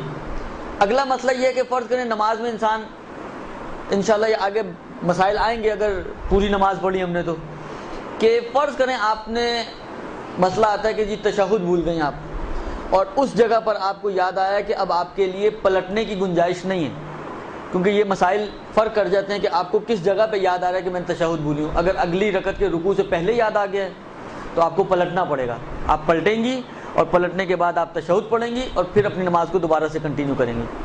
لیکن ایک مرتبہ یہ ہے کہ آپ کو اگلی رکعت میں کے رکوع میں جانے کے بعد یاد آ رہا ہے کہ میں نے تشہد تو پڑھا ہی نہیں پچھلی رکعت کا. تو اب کیونکہ اگر آپ پلٹیں گی اور پلٹنے کے بعد دوبارہ نماز کو کنٹینیو کریں گی تو نتیجہ نکلے گا کہ رکوع کا اضافہ ہو جائے گا، اور رکوع کا اضافہ نماز کو باطل کر دیتا ہے. اب یعنی سمجھیں آپ کے پاس گنجائش ختم ہو گئی ہے. تو ایسی صورت میں اگر کوئی شخص ایک تشہد بھول جائے، تشہد تو ایک ہی ہوتا ہے، تشہد بھول جائے مثلا فرض کریں یا دو سجدوں میں سے کوئی ایک سجدہ بھول جائے، کیونکہ دونوں بھول جائے گا تو وہ ایک مسئلہ رکن کی کمی کی وجہ سے نماز باطل ہو جائے گی۔ ایک سجدہ بھول جائے، کیونکہ ایک سجدہ رکن نہیں ہے، دو سجدے ملا کر رکن بنتے ہیں کہ تفصیل انشاءاللہ آئے گی۔ اور ایسی جگہ اس کو یاد آ رہا ہے کہ اب تلافی کی گنجائش نہیں ہے، جبران نہیں ہو سکتا، واپس پلٹنے کی گنجائش موجود نہیں ہے، اب کیا کرے گا؟ تو اس میں فقہا یہ فرماتے ہیں کہ اس کو نماز کنٹینیو رکھنی ہے، بھول گیا کوئی مشکل نہیں ہے، نماز کو جاری رکھے، نماز ختم کرنے کے بعد اس کو اس بھولے ہوئے تشہد کی اور اس بھولے ہوئے سجدے کی قضا کرنی ہے جو بھی بھولا ہے، درست؟ اچھا، اب اس میں اختلافات ہیں۔ آغا سیستانی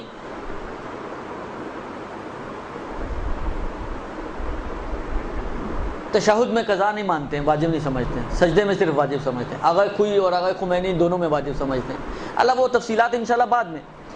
اب سوال یہ ہے کہ یہ اگر کوئی شخص تشہد بھول جائے یا ایک سجدہ بھول جائے تو اس وقت جب اس کو مثلا نماز سے فارغ ہو گیا تو نماز سے فارغ ہونے کے بعد مثلا اس کو یہ بھولا ہوا سجدہ یا تشہد انجام دینا، تو اس وقت بھی اس کی سطر پوشی کامل ہونی چاہیے جیسی نماز میں تھی، یا نہیں اب اس سجدے کی قضا یا اس تشہد کی قضا کے لیے، کیونکہ نماز تو ختم ہو ہی چکی ہے، سطر پوشی کے احکام آپ کے اوپر جاری نہیں ہوں گے؟ فرماتے ہیں کہ جی نہیں، اس بھولے ہوئے سجدے کے لیے کہ جو نماز کا، کیونکہ اس نے جا کے سمجھے نماز میں ہی اٹیچ ہونا ہے، تو بھولے ہوئے سجدے کے لیے اور بھولے ہوئے تشہد کے لیے سطر پوشی کے وہی احکام ہیں کہ جو عام نماز کے سطر پوشی کے احکام ہیں، لہذا اس قضا کے لیے اس کو اتنی ہی سطر پوشی کرنی ہے کہ جتنی اصل نماز کی سطر پوشی ضروری تھی۔ یہ ایک مطلب۔ اگلا مطلب یہ ہے کہ بعض کنڈیشنز میں شکیات کے انشاءاللہ آپ پڑھیں گی کہ سجدہ سہو واجب ہو جاتا ہے۔ سجدہ سہو کیا ہوتا ہے، کب واجب ہوتا ہے، کیسے کرنا ہوتا ہے، یہ بعد کی کہانیاں، لیکن بعض کنڈیشنز میں سجدہ سہو واجب ہو جاتا ہے۔ اس سجدہ سہو میں آیا سطر پوشی کے یہ احکام جاری ہیں یا جاری نہیں ہیں؟ کیونکہ سجدہ سہو کوئی نماز کا بھولا ہوا سجدہ تو نہیں ہے، اس میں تو آ گیا کہ ہے، یہ ایک سمجھے الگ سے جرمانہ ہے، پینلٹی ہے جو آپ کے اوپر ڈالی گئی ہے شریعت کی طرف سے۔ تو اس سجدہ سہو میں آیا اس کو سطر پوشی کے احکام کی رعایت کرنا اور ان کا لحاظ رکھنا ضروری ہے؟ امام خمینی فرماتے ہیں کہ احتیاط واجب ہے کہ جی ہاں، یہاں پہ بھی ان کا لحاظ رکھا جائے، اور سجدہ سہو کرتے وقت آپ کا جسم اتنا ڈھکا ہوا ہونا چاہیے کہ جتنا ایک نماز کے وقت آپ کے جسم کو کور ہونا چاہیے تھا۔ البتہ آغا خوئی اور آغا سیستانی دونوں فرماتے ہیں کہ نہیں، سجدہ سہو کے اندر واجب نہیں سمجھتے ہیں کہ اتنی ہی سطر پوشی ہو کہ جتنی ضروری ہے، البتہ احتیاط مستحب کے مطابق سمجھا انہوں نے کہ سجدہ سہو میں بھی اس کا خیال رکھا جائے، بہتر ہے، یعنی اچھا کام ہے کہ اس کا خیال رکھیں۔ اگلا مسئلہ یہ ہے کہ مسئلہ یہ آیا کہ جی آپ کو نماز میں سطر پوشی کرنی ہے۔ اگر کوئی شخص نماز میں جان بوجھ کے مثلا فرض کریں اپنے بال نہیں چھپا رہی کوئی خاتون، یا جان بوجھ کر اس نے مثلا فرض کریں آدھی آستین کی بازو پہنی ہوئی ہے، اسی آدھی آستین کی بازو میں اس نے نماز پڑھ لی ہے، تو اس نماز کا کیا حکم ہوگا؟ کہتے ہیں نماز باطل ہے۔ اگر اس نے کسی بھی خاتون نے یا کسی بھی شخص نے، مرد ہو یا عورت، جو واجب سطر پوشی ہے اس کی، اگر اس واجب سطر پوشی کا خیال نہیں رکھا نماز میں، جان بوجھ کے خیال نہیں رکھا، تب تو اس کی نماز باطل ہے۔ اب سوال یہ ہے جو اہم مسئلہ ہے، جو لوگ بہت پوچھتے بھی ہیں، شاید آپ میں سے بھی بہت سے لوگوں کے ذہنوں میں ہوگا، ابھی آیا تو نہیں، پتہ نہیں آیا نہیں آیا، یہ کیا سوال ہے مجھے نہیں معلوم، لیکن یہ ابھی بعد میں۔ تو اس صورت میں کیا ہوگا مسئلہ؟ وہ مسئلہ یہ ہے کہ جان بوجھ کے یہ کام نہیں کیا، مسئلہ ہی نہیں معلوم تھا، مسئلے سے ناواقفیت کی بنا پر کسی نے صحیح معنوں میں سطر پوشی نہیں کی،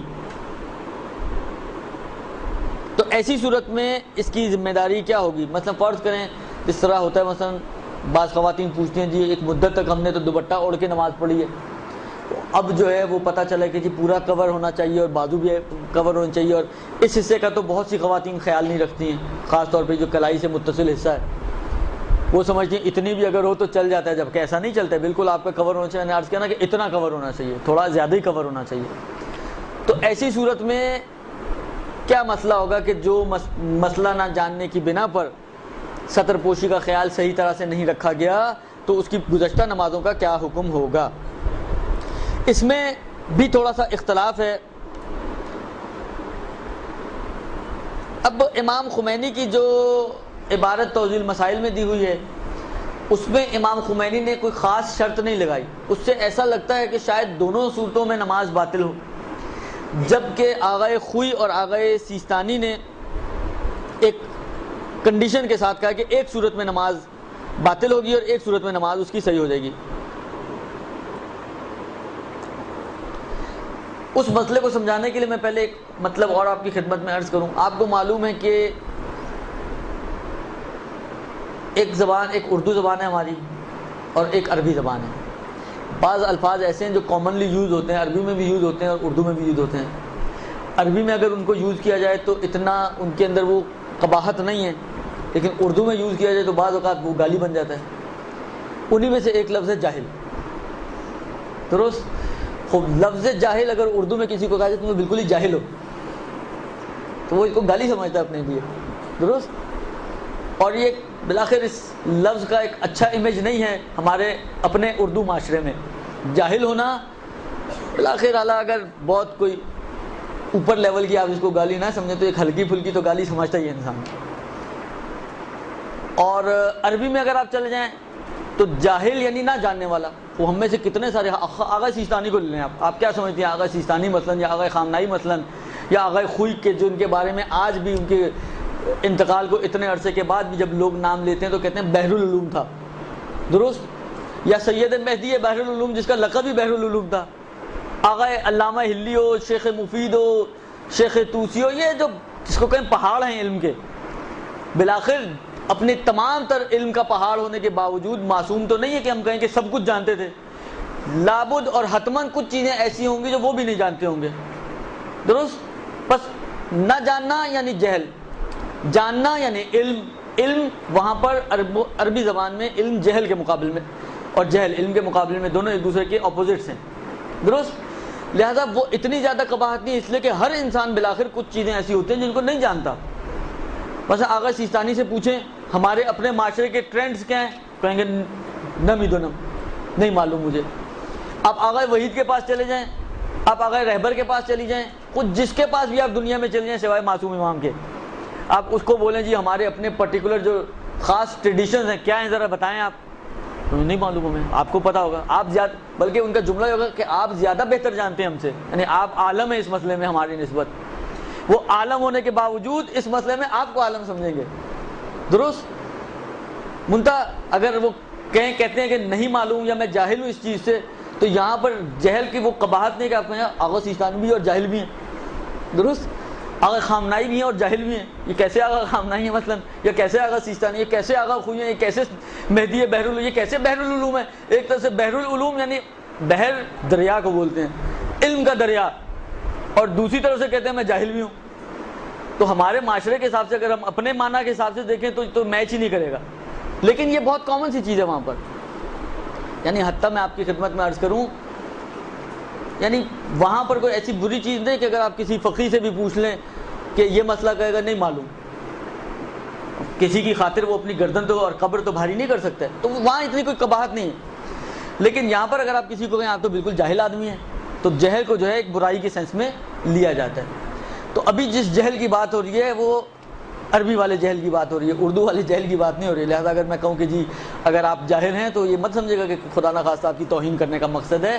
جاہل بے معنی نہ جاننے والی، اور مسئلہ یہی چل رہا ہے کہ اگر کوئی شخص اس نے حجاب کا لحاظ نہیں رکھا تو آغا خوئی اور آغا سیستانی کہتے ہیں کہ یہ ہم آپ سے سوال کرتے ہیں کہ کیوں لحاظ نہیں رکھا، نہ جاننے کی وجہ کیا تھی؟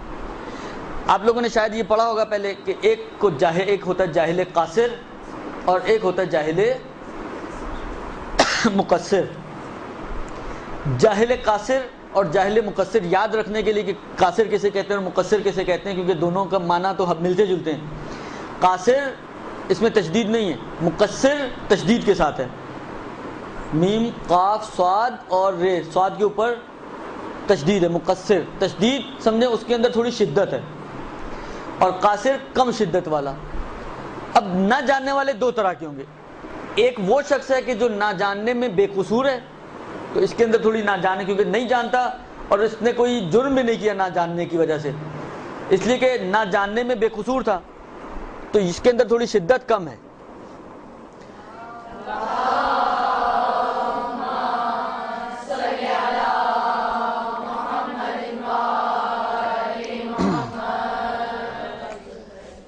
اس کے مقابل میں ایک نہ جاننے والا وہ ہے کہ جو قصوروار ہے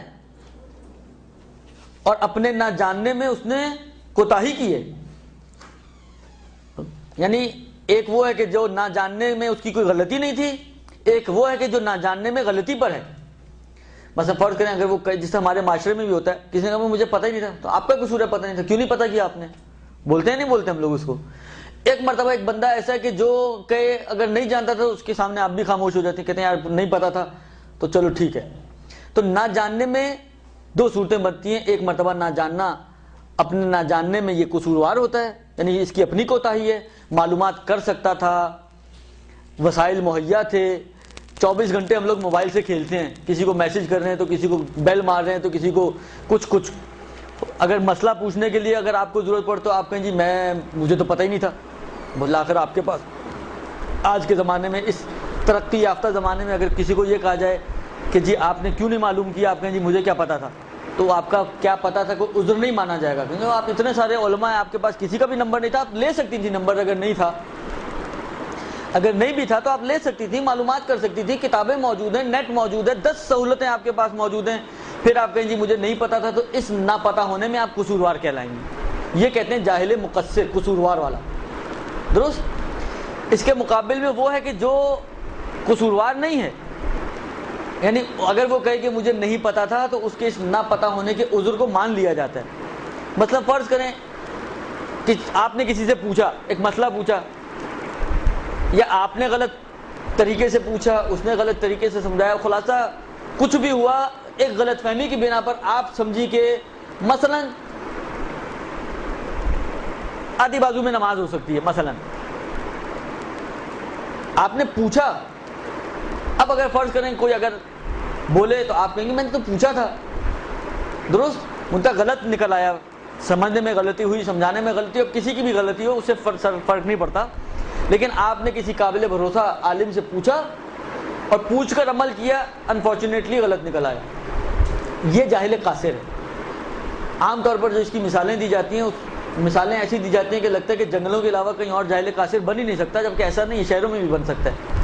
کیونکہ جو نارمل مثالیں دی جاتی ہیں وہ انسان کے جس تک کوئی نہ عالم پہنچا ہو، نہ اس کی کوئی رسائی کا ذریعہ ہو، نہ اس کے پاس کوئی روابط ہوں، بس ایسا انسان آج کی دنیا میں کہاں ملے گا آپ کو؟ وہ ٹارزن جو جنگلوں میں ہوتا ہے، درختوں پہ کودتا پھلانگتا ہوا، اس کے علاوہ تو کوئی اور نظر نہیں آئے گا آپ کو.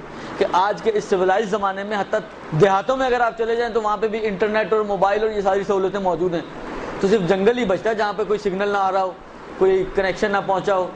اس کے علاوہ تو اور کوئی چیز ایسی نہیں ملے گی آپ کو. لہٰذا جبکہ ایسا نہیں ہے، بعض اوقات ہوتا ہے کہ ایک انسان کا ذہنی لیول اتنا نہیں ہے کہ وہ بہت گہری چیزیں سمجھ سکے، تو وہ جاہل قاصر بن سکتا ہے. ایک مرتبہ مس کمیونیکیشن کی وجہ سے آپ غلط سمجھیں، وہ جاہل قاصر ہو سکتا ہے.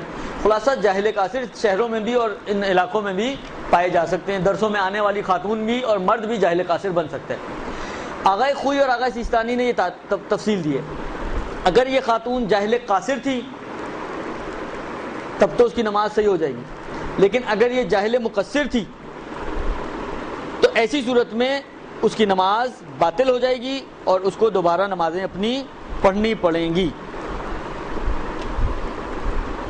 البتہ احتیاط کی بنا پر.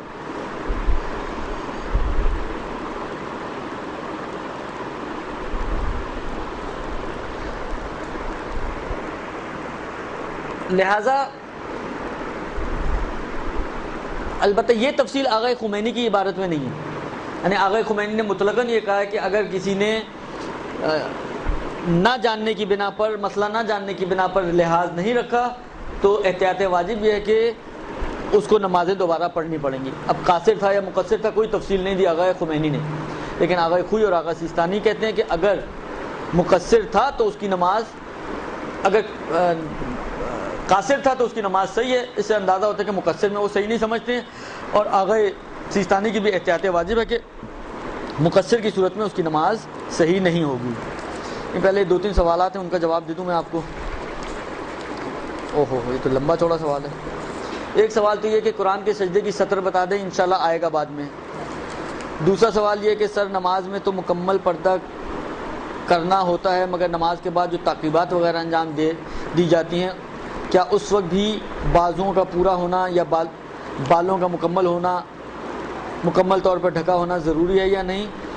جی نہیں، تعقیبات میں واجب نہیں ہے۔ اسی طرح ہم جو مختلف دعائیں پڑھتے ہیں ان کے لیے بھی دیکھیں واجب تو نہیں ہے، لیکن بالآخر معاشرتی اعتبار سے یہ احترام سمجھا جاتا ہے کہ اگر آپ مثلا سر کو کور کر کے مثلا قرآن پڑھ لیں گے تو کہیں روایت میں نہیں آیا کہ قرآن سر ڈھانپ کے پڑھو، درست؟ مطلب معاشرہ اگر آپ ننگے سر پڑھیں یا سر ڈھانپ کے پڑھیں، معاشرے کے اعتبار سے یہ احترام ہے۔ آپ نے بہت ساری خواتین کو دیکھا ہوگا بیٹھ کی گپے مار رہی ہوں گی، ادھر اذان ہوئی فوراً چادر یا دوپٹہ یا جو بھی سر پہ ہوتا ہے اس کو سر پہ رکھتی ہیں، اس کو ایک احترام سمجھا جاتا ہے۔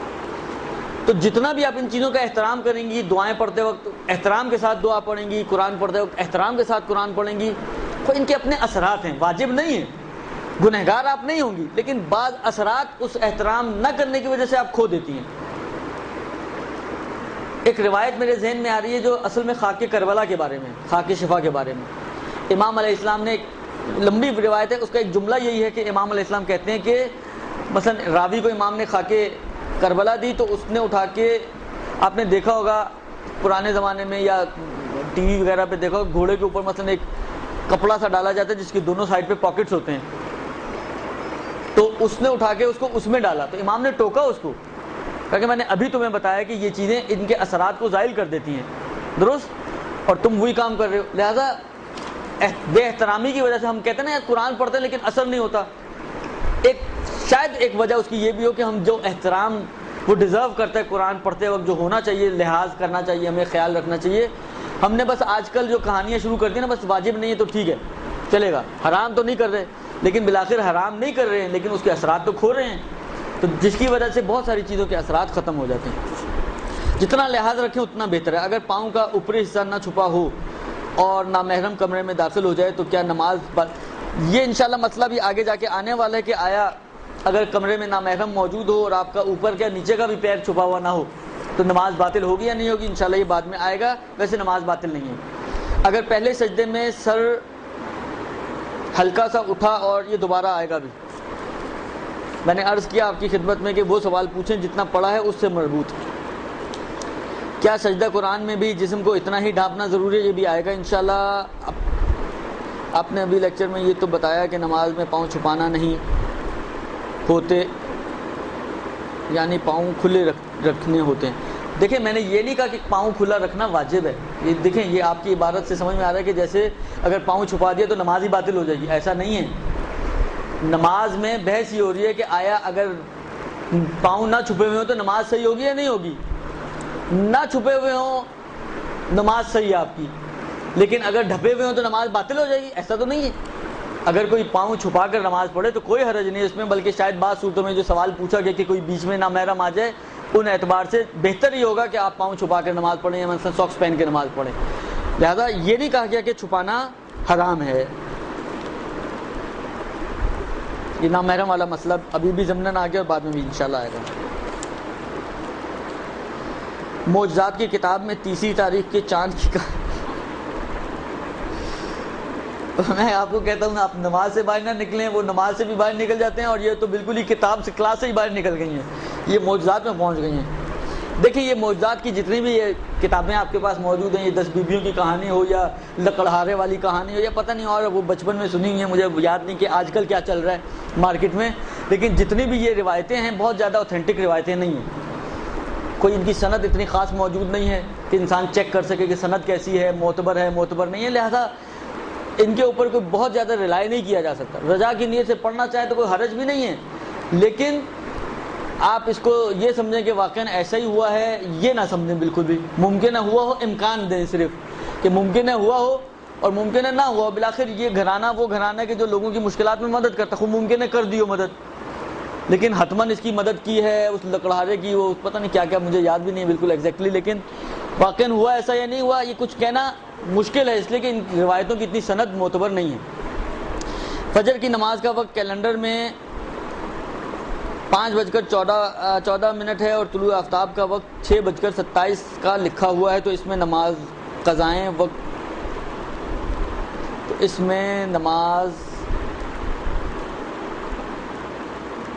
نہیں سمجھ میں آیا میرے سوال. کس کا سوال ہے یہ سوال سمجھ میں نہیں آ رہا. جس کا ہے دوبارہ سے بعد میں پوچھ لیں مجھ سے. کیا جس وقت جمعۃ المبارک کی نماز مسجد میں ادا کرنے کے لیے ہمارے مرد حضرات جاتے ہیں، ہم عورتوں کو بھی گھر میں اسی وقت ادا کرنی چاہیے؟ اگر عورتیں یہ نماز ادا نہیں کر سکتی تو کیا اس نماز کے وقت کے بعد ظہرین ادا کرنا صحیح ہے؟ اصلاً عورتوں پہ جمعہ واجب ہی نہیں ہے، لہذا اگر عورت اول تو گھر میں جماعت کے بغیر جمعہ ہوتا نہیں ہے تو مرد وہاں پہ پڑھ لیں، اور آپ جو ہے صرف دل کی ایک تار ملنی ہونے کی بنا پر آپ کہیں یہ اقتدا ہو جائے گی، تو ایسا اقتدا نہیں ہوتا ہمارے یہاں. مکے میں ایک اہل سنت کا نظریہ، اگر آپ مکے کبھی گئی ہوں، خدا ہم سب کو نصیب کرے انشاءاللہ، وہاں پر ان لوگوں کا ایک مسئلہ ہے کہ جہاں تک آواز جا رہی ہے بس اتصال اس آواز کے ذریعے. لہذا آپ نے دیکھا ہوگا 1 میل دور کھڑا ہوا ہے دکان، اس نے وہیں شٹر گرایا اور وہیں باہر کھڑا ہو گیا، کہیں آگے پیچھے کچھ نہیں ہے. کیوں؟ اس لیے کہ اس کو آواز آ رہی ہے، اور ان کا مسئلہ یہ کہ آواز سے اتصال ہو جاتا ہے. تو کافی آپ کو تو آواز بھی نہیں آ رہی ہوتی اپنے گھر کے مردوں کی، تو صرف ایک دل کی تار ہی رہ جاتی ہے پھر. تو اس سے اتصال ہمارے یہاں نہیں ہوتا. اتصال کے اپنے طریقے ہیں جو جماعت کے احکام میں انشاءاللہ آئیں گے. لہٰذا اولاً تو واجب ہی نہیں ہے عورتوں پہ، ثانیاً اس طرح سے ہوتا بھی نہیں ہے بغیر جماعت کے. آپ گھر میں اسی ٹائم پہ اپنی ظہر عصر کی نماز پڑھ سکتے ہیں، کوئی حرج نہیں ہے. جی ہاں، دوسرا سوال اسی سے متعلق ہے، آپ پڑھ سکتی ہیں، کوئی مشکل نہیں ہے. خوب، ابھی 10 منٹ باقی ہیں. فرماتے ہیں کہ یہ عرض کر دیا آپ کی خدمت میں کہ بھولے ہوئے سجدے اور تشہد میں آپ کے لیے ستر پوشی واجب ہے. امام خمینی احتیاط واجب سجدہ سہو میں بھی یہی حکم لگاتے ہیں. آغا خوئی اور آغا سیستانی نے سجدہ سہو میں واجب نہیں سمجھا. اس کے بعد والا مسئلہ بھی آپ کی خدمت میں عرض کر دیا. اگلا مسئلہ جو ہے وہ یہ ہے کہ ہاں، یہ اہم مسئلہ ہے اور بہت پیش آنے والا مسئلہ ہے، اور شاید آخری مسئلہ ہوگا آج کا. اور وہ یہ کہ آپ نے جب نماز شروع کی تو بالکل چیک کر کے آپ کے سارے بال اندر، آپ کا بازو اندر، آپ کا سب کچھ یعنی کورڈ، اور آپ نے اللہ اکبر نماز شروع کر دی. نماز کے دوران آپ کو پتہ چل گیا کہ آپ کا مثلا فرض کریں کچھ بال آپ کے سامنے آ رہے ہیں، جھول رہے ہیں آپ کے آگے، درست؟ یا مثلا فرض کریں قنوت کے لیے آپ نے ہاتھ اٹھایا تو یہ بازو آپ کی باہر آ گئی. تو ایسی صورت میں کہ اگر دوران نماز آپ کے جسم کا وہ حصہ کہ جسے نماز میں چھپا ہونا چاہیے تھا اگر وہ کھل جائے تو اب آپ کی نماز کی کیا کیفیت ہوگی؟ نماز صحیح رہے گی، نماز باطل ہو جائے گی؟ یا نماز کے بعد آپ کو پتہ چلے کہ میرے تو مثلا پیچھے سے سارے بال باہر تھے، جس طرح بہت ساری خواتین جب حجاب کرتی ہیں، مکھنا لیتی ہیں، تو وہ اتنے چھوٹے ہوتے ہیں کہ وہ آگے سے سارا کور، پیچھے سے سارا باہر. تو نماز میں بھی آپ نے ایسے ہی مکھنا لیا، اور بعد میں کسی کا یہ ساری تمہاری پوچھا سے باہر نکلی ہوئی ہے. تو ایسی صورت میں کیا ہوگا صورتحال؟ نماز آپ کی صحیح ہوگی یا صحیح نہیں ہوگی؟ اگر نماز کے بعد کسی کو پتہ چلے، وہ یہ سمجھ رہی ہے کہ نماز میں کورڈ ہے، نماز کے بعد پتہ چلا کہ کورڈ نہیں تھا. اس میں آغا خوئی کا تھوڑا سا مسئلہ سخت ہے، لیکن یہاں پر آغا خوئی کی ضرورت نہیں، اس لیے میں اس کو چھوڑ رہا ہوں. بچے آغا خمینی اور آغا سیستانی، ان دونوں کا مسئلہ ایک جیسا ہے. اور وہ مسئلہ یہ ہے کہ اگر دوران نماز کسی کے بال یا آستین یا خلاصہ کوئی بھی ایسا حصہ کہ جو کورڈ ہونا چاہیے تھا وہ اگر کھل جائے تو آغا خمینی اور آغا سیستانی دونوں یہ فرماتے ہیں کہ اسے چاہیے کہ اچھا بھائی ان کے دونوں کا مسئلہ ملتا جلتا ہے، لیکن ایک چھوٹا سا اختلاف بھی ہے دونوں میں. پہلے میں کامن چیز بتا رہا ہوں. کامن چیز یہ، دونوں کہتے ہیں کہ وہیں پہ نماز کو تھوڑا سا بریک کرے. بریک سے مراد یہ روکے، اس کو توڑے نہیں، روکے، اور روکنے کے بعد وہ کیا کرے؟ وہ اپنے اس حصے کو کور کرے، اور کور کرنے کے بعد دوبارہ سے نماز کو کنٹینیو کرے. اس کی نماز صحیح رہے گی، باطل نہیں ہوگی اگر اس نے یہ کام کر لیا دوران نماز تو. یعنی دوران نماز فرض کریں باہر آئے، اس نے روک کے اندر کر لیے اور پھر وہیں سے اپنی نماز کو کنٹینیو کر لیا تو اس کی نماز صحیح ہو جائے گی. شرط یہ ہے کہ اس صورت میں کہ جب آپ کے بال یا آپ کی بازو یا کوئی بھی حصہ اگر باہر کھل گیا ہے، اس صورت میں آپ نے کوئی واجب ذکر یعنی ذکر نہیں پڑھنا، آپ نے نماز کو آگے نہیں بڑھانا. الحمد پڑھ لی تھی، وہیں پہ بریک مار دیں. آپ مثلا فرض کریں کہ رکوع میں تھی، وہیں ذکر پڑھتے پڑھتے رک جائیں، اپنے بالوں کو کور کریں. اپنے مثلا فرض کریں بعض اوقات ہوتا ہے کاٹن وغیرہ کی شلوار ہو، شلوار اوپر ہو گئی، شلوار کو نیچے کریں، جو بھی خلاصہ صورتحال ہے اپنے حصے کو کور کریں اور کور کرنے کے بعد پھر نماز کو آگے بڑھا دیں تو آپ کی نماز صحیح ہو جائے گی۔ یہ دوران نماز کا مسئلہ ہے امام خمینی اور آغا سیستانی کا، یہاں تک تو کامن ہے دونوں۔ آغا خمینی ایک تھوڑی سی تفصیل دیتے ہیں۔ آغا خمینی یہ کہتے ہیں کہ یہ جو کور کرنے میں اگر زیادہ ٹائم لگ رہا ہے تو احتیاط واجب یہ ہے کہ ایسی صورت میں نماز کو پورا بھی کرے اور پھر نماز ایک دوسری نماز بھی پڑھے۔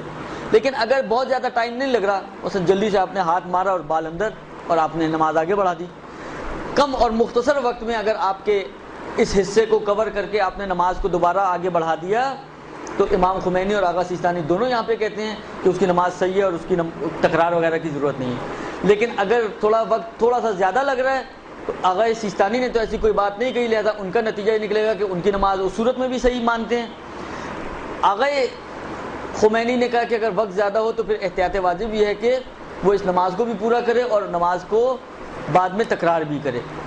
البتہ کیونکہ احتیاط واجب ہے، لہذا اگر آپ اسی مسئلے میں آپ نے آغا خوئی کی طرف کبھی زندگی میں رجوع نہ کیا ہو تو پلٹ کر اگر آپ آغا سیستانی کی طرف اگر آپ آ جائیں تو آغا سیستانی کی طرف رجوع کرنے کے بعد آپ کا اینڈ رزلٹ یہ بنے گا کہ نماز آپ کی صحیح ہے، چاہے وقت تھوڑا زیادہ لگا ہو چاہے وقت تھوڑا کم لگا ہو۔ یہ تو دوران وقت ہے۔ لیکن وقت کے بعد اگر آپ کو پتہ چلے، اس میں تینوں مراجع کا ایک ہی مسئلہ ہے اور وہ مسئلہ یہ ہے کہ اس کی نماز صحیح ہے۔ وقت کے بعد اگر پتہ چلے کہ نماز کے دوران مثلا فرض کریں کچھ حصہ کھل گیا تھا اور آپ کی نماز اسی کھلے ہوئے حصے کے ساتھ آپ نے پڑھی ہے، لیکن یہ پتہ آپ کو وقت کے بعد نماز ختم ہونے کے بعد چلا، تو اس میں آغا خوئی ہوں یا امام خمینی ہوں یا آغا سیستانی ہوں، تینوں کے مطابق آپ کی نماز بالکل صحیح ہے اور نماز میں تکرار وغیرہ کی ضرورت نہیں ہے۔ اسی وجہ سے نارملی میں یہ تو بات نارملی حج میں آتی ہے، لیکن ایک ریکمنڈیشن سمجھیں میری طرف سے آپ لوگوں کے لیے، خواتین کے لیے الگ خصوص نہیں، ان کا مسئلہ تھوڑا سخت ہے، کہ آپ جب نماز شروع کرنے بیٹھیں، جب شروع کر رہی ہوں تو اس وقت اچھی طریقے سے اپنے آپ کو چیک کر لیں، بال آپ کے کورڈ ہوں، آپ کی پورا حصہ کورڈ ہو، آپ کی آستینیں کورڈ ہوں، آپ کے شلوار وغیرہ نیچے تک ہو، یہ ساری چیزیں آپ نے جب چیک کر لی تو پھر آپ اصلاً توجہ ہی نہ دیں اس کے بعد، کیونکہ توجہ دینے میں اصلا آغا خوئی تو درمیان میں بھی نماز کو باطل سمجھتے ہیں، اگر متوجہ ہو گئے تو نماز باطل ہے۔ لیکن آغا خمینی نے کہا وقت زیادہ لگ رہا ہے تو اس صورت میں انہوں نے بھی نماز کو سمجھے آدھی باطل سمجھیے، لیکن آدھی انہوں نے کہا تکرار بھی کرنی پڑے گی۔ تو اس لیے بہتر یہ ہے کہ آپ اصلا توجہ ہی نہ دیں، سمجھیں، آنکھیں بند کر لیں، اس کے بعد آپ کی آنکھیں کھلیں گی جب السلام علیکم ورحمۃ اللہ وبرکاتہ ختم، اللہ اکبر اللہ اکبر اللہ اکبر، اب آنکھیں کھولیں، اب دیکھیں کہ کیا باہر آیا اور کیا اندر رہ گیا۔ تو اس صورت میں آپ کی نماز ہر حالت میں تینوں مراجع کے نظریے کے مطابق صحیح ہے اور آپ کی نماز باطل نہیں ہوگی۔ البتہ یہ جو میں نے کہا آنکھیں بند کر لیں، اس سے مراد آپ کل کو اعتراض کریں جی نماز میں تو آنکھیں بند کرنا مکروہ ہے، انتا نماز بچ جانا وہ بہتر ہے مکروہ ہونے سے اولاً، اور ثانیاً نے کہ آنکھیں بند کرنے سے مراد ہے کہ توجہ ہٹا دیں اپنی اس کی طرف سے۔ زوال آفتاب میں کچھ عمل کرنے ہیں، زوال آفتاب کی فکس ٹائم بتا دیں۔ جو اول وقت ظہر آپ کے کیلنڈر میں دیا ہوا ہے وہ فکس ٹائم ہے زوال آفتاب کا انشاءاللہ۔ اگر کوئی بچہ وغیرہ شرارت میں دوپٹہ وغیرہ کھینچ لے تو دوران نماز تو کیا نماز، اس کا جواب آپ کو مل گیا، جلدی کریے، آپ نے بھیجنے میں جواب آپ کو اس جو ابھی مسئلہ بتایا اس کے حساب سے مل گیا۔ خوب،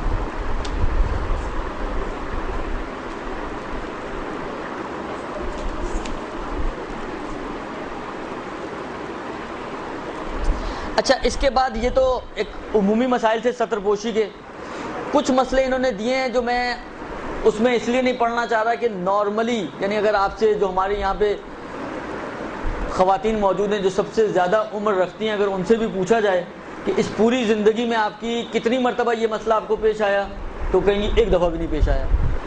تو ایسے مسئلے کے پیچھے ہم جائیں، اتنا ٹائم لگائیں کہ جو ایک دفعہ بھی پیش نہ آنے والا ہو، مطلب پتہ ہو تو برائی نہیں ہے، لیکن اصلا میں نے کہا نا کہ اتنا پیش آنے والا مسئلہ نہیں ہے کہ آپ کو یہ مسئلہ اگر پتہ نہ ہو تو آپ کے لیے کوئی مشکل پیش آئے گی۔ یہ وہ مسائل ہیں کہ جہاں پر اگر لباس ہی نہ ہو کسی کے پاس، ماشاءاللہ آپ لوگوں کے وارڈروبس تو بھرے ہوئے ہوں گے، کسی کے وارڈروب میں 15 جوڑے تو کسی کے 20 تو کسی کے 25 تو کسی کے 50، لہذا ان مسائل کی ضرورت ہی نہیں پڑے گی۔ 15 20 25 50 جوڑوں کے بعد کہاں یہ نوبت آتی ہے کہ آپ کے پاس کوئی لباس ہی نہ ہو۔